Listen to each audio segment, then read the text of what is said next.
We're talking about music. We're making it easy. This is Music Made Easy.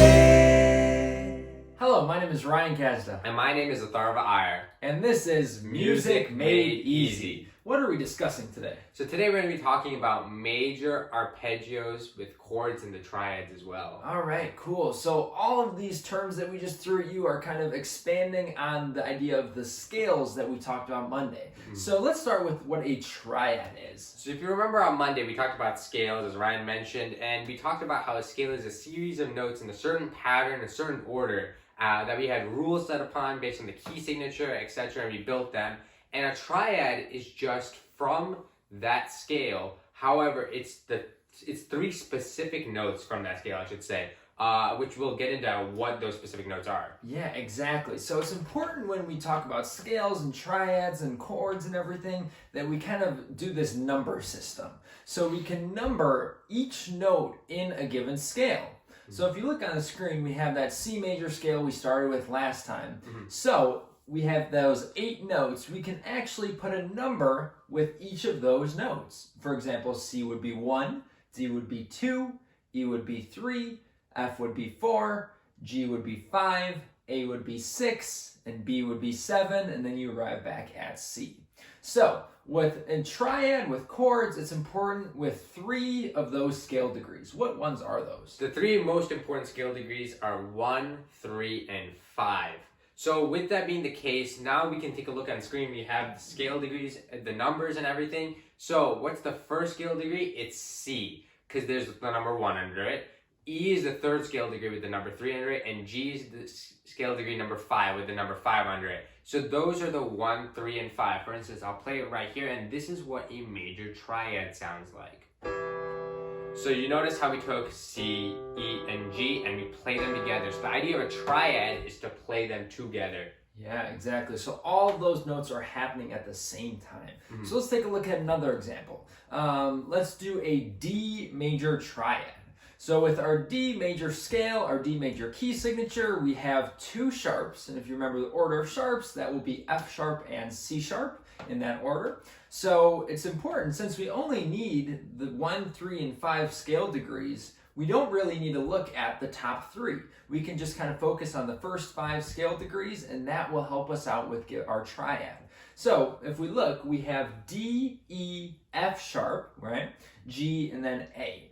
So we can kind of number them. We see D is 1, F sharp would be the 3rd, and then the 5th would be A. Put those notes together, D, F sharp, and A, and you get your D major triad. And although that not every instrument can play the same notes, all the notes at the same time, for instance, very few, only the piano is one of them that you can play them at the same time, you might hear these in like orchestral settings or group settings where each instrument might have, so the low people might have a C, the high people might have a G, and the mids might have an E. So that's how you might hear it in a group setting.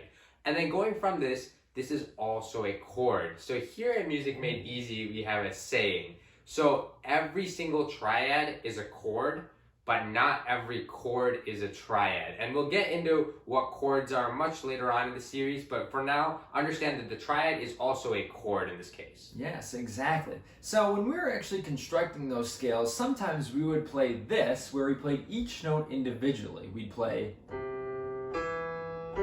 1, 3, 5, and that actually has a name. What is that called? So that's called an arpeggio. So a way we can remember this, scales go up in steps. So we have C, D, E, F, G, A, B, C. However, the arpeggio goes up in skips. It doesn't play every single note. It goes from C to E to G to C. Technically the top note, you can come back down, G, E, C. And if you notice, the first 3 notes I played are from your C major triad. Yes, exactly. The cool part about arpeggios is that it's more of a melodic thing that anybody can do on their instrument, right? Because you're playing a single note at a given time. And you can extend that as high as you want, as low as you want, whatever your instrument range is. For example, you could go...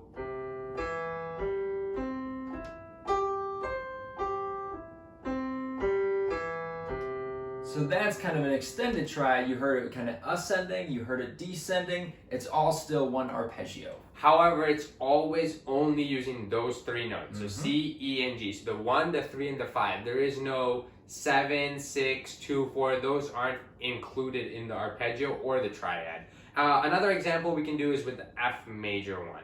For instance, we only need the 1st degree, the 3rd degree, and the 5th degree. So if we take F major, 1st degree is F, 3rd degree is A, 5th degree is C. So you can play F, A, C, F, C, A, F. And that's another arpeggio for the F major scale. And you can do this with any chord, any triad. It's just the 1, 3, 5 repeated over and over. So take G major, for example. We take the 1, 3, and 5. We get G, B, and D. Repeat those in any order. Right? You get yourself an arpeggio. And arpeggios are great to practice as well as your scales. And if you have the opportunity to play chords like on the piano, please practice all of these. They help so much when you're understanding music, which notes you want to emphasize, which notes you don't want to emphasize.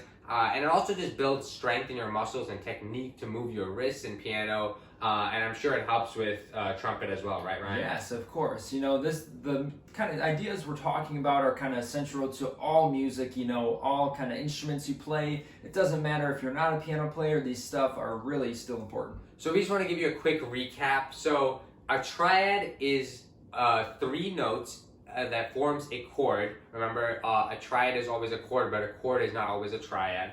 And so a triad is the 1, 3, and 5 scale degrees from your major scale, and that creates your major triad. For instance, C, that is your C major triad. And then we talked about arpeggios. So if you broke up that kind of triad and played each note individually, you then get an arpeggio. And kind of the whole overview for this week was major, right? So we're going to get into a different type of kind of tonal center next time, which is minor.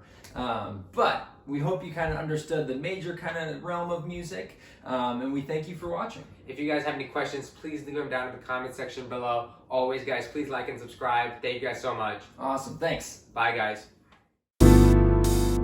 We're talking about music.